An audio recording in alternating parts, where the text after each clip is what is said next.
अस्सलाम वालेकुम व्यूअर्स, आप देख रहे हैं इन सर्च ऑफ विजडम। और आज हम बात करने वाले हैं इस्लामिक गोल्डन एरा के कुछ बहुत ही दिलचस्प हक़ाइक़ के बारे में जो कि शायद पहले आपने कभी ना सुने हों।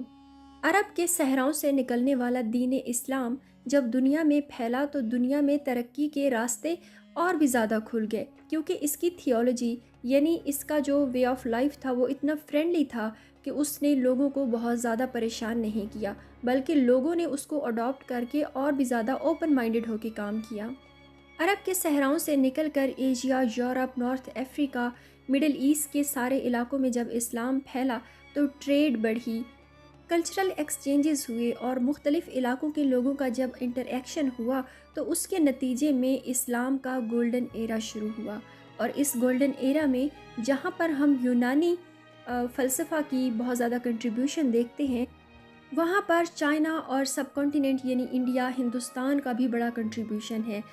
यही चीज़ें आज की अपनी वीडियो में हम डिस्कस करेंगे कि कैसे इस्लामिक गोल्डन एरा में दूसरे इलाकों और तहज़ीबों ने अपना किरदार अदा किया।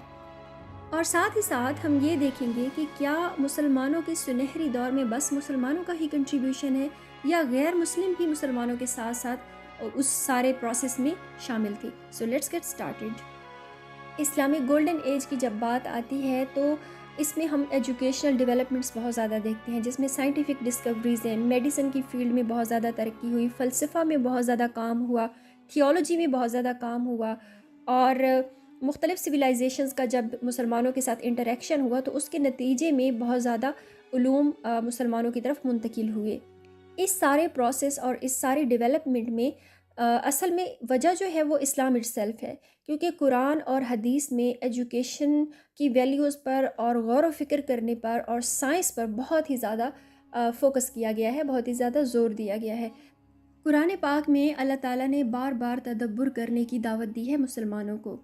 और अपनी कायनात में और अपनी तख्लीक में गौर व फ़िक्र करने की दावत दी है। इससे हमें ये समझ आ जाता है कि मुसलमानों के लिए ओपन माइंडेड होना कोई ऐसी वैसी बात नहीं थी, बल्कि उनको उनका दीन ही इस चीज़ की तरफ बुला रहा था, जिसमें उन्होंने गौर व फ़िक्र किया और मुख्तलिफ़ उलूम को एक्सप्लोर किया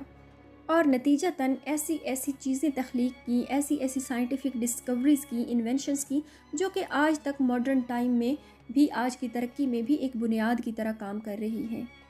उस दौर के मुसलमान इतने ओपन माइंडेड थे कि उन्होंने कभी भी नॉन मुस्लिम्स के जो काम है नॉलेज के सिलसिले में उनसे मदद लेने में आर महसूस नहीं की। वो हमेशा यूनानी फ़लसफ़ा से बड़े मुतासिर रहे, यूनानी फ़िलासफ़र्स की बुक्स को ट्रांसलेट किया अरेबिक में, और ये एक बड़ी ही ह्यूज डेवलपमेंट थी इस्लामिक गोल्डन एरा में, जब हारून और रशीद और मामून और रशीद के दौर में बैतुल हिकमा यानी हाउस ऑफ विजडम कायम किया गया और उसमें ट्रांसलेशन मूवमेंट शुरू हुई। और उस दौर में ये ट्रांसलेशन मूवमेंट इतनी ज़्यादा मशहूर हुई कि जहाज़ भर भर के मुसलमान यूनानियों से बुक्स लाते और फिर अरेबिक में ट्रांसलेट करते, फिर फर्दर अपनी थेरीज़ डेवलप करते और साइंटिफिक डिस्कवरीज़ करते। साथ ही साथ उन्होंने हिंदुस्तान से इल्म फ़ल्कियात और रियाजी का इल्म लिया, और अलबिरूनी की किताबुल हिंद में हम जगह जगह ये चीज़ देखते हैं कि कैसे हिंदू जो हैं वो रियाजी में और एस्ट्रोनॉमी में बहुत ज़्यादा माहिर हैं। मेडिवल टाइम के मुसलमानों का जो लिटरेसी रेट था वो 100% था, क्योंकि एजुकेशन को हर इंसान के लिए उन्होंने लाजमी करार दिया हुआ था और ये कहा जाता था कि जो इल्म है वो हर एक का हक है, कोई भी चाहे तो वो उसे हासिल कर सकता है। यानी उलूम जो थे वो कोई रॉयलिटी के लिए या एलीट क्लास के लिए नहीं थे, जैसे कि बाकी इलाकों में हो रहा था दुनिया में उस वक्त, बल्कि हर ख़ास व आम के लिए लाइब्रेरियों के दरवाजे खुले रहते थे। इस्लामिक एम्पायर क्योंकि दुनिया के मुख्तलिफ़ इलाकों में फैल चुकी थी और बहुत ज़्यादा डाइवर्सिटी थी, यानी नॉर्थ अफ्रीका के लोग थे, यूरोप, स्पेन वगैरह के लोग थे, एशिया के लोग थे, मिडिल ईस्ट के और अरब के सहराओं के। जब इन लोगों का आपस में इंटरेक्शन होता था तो क्रॉस कल्चरल आइडियाज़ जो हैं वो शेयर होते थे और इस तरह से मुसलमानों के नॉलेज में बहुत ही ज़्यादा डेवलपमेंट हुई। और फिर इसी गोल्डन एज में एक वक्त ऐसा आया कि इस एजुकेशन सिस्टम को उन्होंने फॉर्मलाइज कर दिया, यानी स्कूल्स बना लिए, जिन स्कूल्स को मदरसा कहा जाता था। और इंटरेस्टिंगली ये स्कूल्स और मदरसे जो थे ये मस्जिदों से अलग नहीं हुआ करते थे, यानी दीन और दुनिया की तालीम को एक ही साथ पढ़ा जाता था। اور یہی مدرسے آگے جا کر یونیورسٹیز بنتے ہیں جنہوں نے ڈگریز یا سرٹیفکیٹس سے اسٹوڈنٹس کو نوازنا شروع کیا۔ مسلم امپائر میں بہت ہی زیادہ سپینڈ کیا جاتا تھا ایجوکیشن پہ، اسی لیے ہم دیکھتے ہیں کہ ٹرانسلیشن موومنٹ جو بغداد میں شروع ہوئی تھی اس کے لیے اتنا زیادہ خرچ کیا جاتا تھا کہ خلیفہ کے حکم پر جہاز روانہ ہوتے تھے اور یونان سے کتابیں لے آیا کرتے تھے، اور پھر ان کتابوں کو ٹرانسلیٹ کرنے کے لیے جو علماء پوری دنیا سے اکٹھے کیے جاتے تھے ان کو اخراجات الگ سے دیے جاتے تھے۔ بیت الحکمہ ایک ایسا سینٹر تھا کہ جس میں اس دور کی بہت ہی ریئر یعنی نایاب کتب پائی جاتی تھیں جو کہ عربک میں ہوتی تھیں، یونانی زبان میں ہوتی تھیں اور سنسکرت میں یا پرشین میں ہوتی تھیں۔ مسلم امپائر جو کہ بہت سارے علاقوں میں پھیل چکی تھی، کچھ علاقے ایسے تھے جہاں پہ گریک بولی جاتی تھی اور بہت سارے ایسے تھے جہاں پہ پرشین بولی جاتی تھی، اور عربک کے ساتھ ساتھ لاٹن بولنے والے جو لوگ تھے وہ بھی مسلم امپائر کے انڈر آ گئے، یا نارتھ افریقہ میں قبائلی لینگویجز بولی جاتی تھی۔ تو پوری اس امپائر میں مسلمانوں نے مختلف جگہوں پر ٹرانسلیٹرز رکھے ہوئے تھے، اور یہ ٹرانسلیٹرز مختلف زبانوں کا ترجمہ کرتے تھے، اور انہی کی وجہ سے مختلف علوم بھی بیت الحکمہ تک پہنچے۔ مسلمانوں کے اس گولڈن ٹائم کو جو بہت زیادہ ترقی ملی یا ایڈوانسمنٹس جو بھی ہوئیں، اس میں ایک بہت بڑا ہاتھ چائنیز لوگوں کا بھی ہے۔ وہ اس طرح سے کہ چائنا کے لوگوں کے ساتھ مسلمانوں کی ایک جنگ ہوئی تھی طلاس کے مقام پر، اور یہ جنگ 751 میں ہوئی تھی۔ اس جنگ کو جنگ طلاس کہا جاتا ہے۔ اس جنگ کے نتیجے میں چائنا کو شکست ہوئی اور بہت سارے چائنیز پریزنرز مسلمانوں کی امپائر میں آئے۔ یہ چائنیز پریزنرز کاغذ بنانا جانتے تھے اور ان لوگوں نے مسلمانوں کو پیپر بنانا سکھایا، جس کی وجہ سے مسلمانوں کا جو کام ایجوکیشن کے میدان میں ہو رہا تھا بہت ہی سلولی وہ اب بہت ہی تیزی پکڑ گیا، اور اس طرح سے مسلمانوں نے چائنا سے ایک ایسی چیز سیکھ لی جس پہ وہ تیزی سے کام کرنے لگے، تیزی سے بکس کی چھپائی ہونے لگی اور تیزی سے بکس آگے پوری امپائر میں پھیلنے لگیں۔